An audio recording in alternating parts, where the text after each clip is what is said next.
Teto word of the day. Collision. Hello everyone. Today, Teto won't be a singer. Instead, she'll be your lecturer, bringing you a fun and exciting physics lesson. Let's get started.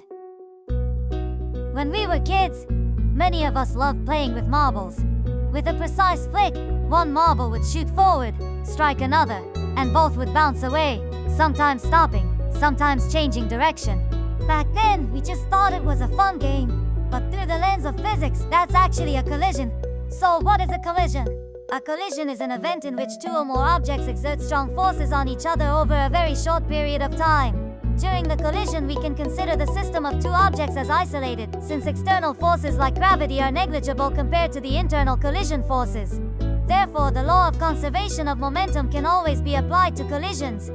There are two main ways to classify collisions. First, based on elasticity, collisions are divided into three types: perfectly elastic, partially inelastic, and perfectly inelastic, or soft collisions. Let's start with elastic collisions. These are collisions in which the total kinetic energy of the system is conserved.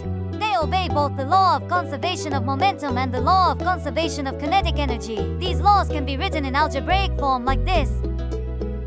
Next, we have inelastic collisions, where the total kinetic energy is not conserved. The formula is basically the same, except we need to add Q to represent the portion of kinetic energy that is lost and transformed into heat, sound, or deformation of the objects. Finally, in a perfectly inelastic or soft collision, the two objects stick together and move with the same velocity after impact. The law of conservation of momentum still applies, but part of the system's kinetic energy is transformed into heat or deformation energy. To distinguish between these types, we use the coefficient of restitution, denoted as E. It measures how elastic a collision is, defined as the ratio of the relative velocity after the collision to that before the collision. Now, based on the direction of motion, collisions can be classified into head-on and oblique collisions. A collision is called head-on if before and after impact, both objects move along the same straight line. Meanwhile, oblique collisions occur when the objects do not move along the same line. In such cases, we apply the conservation of momentum along both the x and y axes.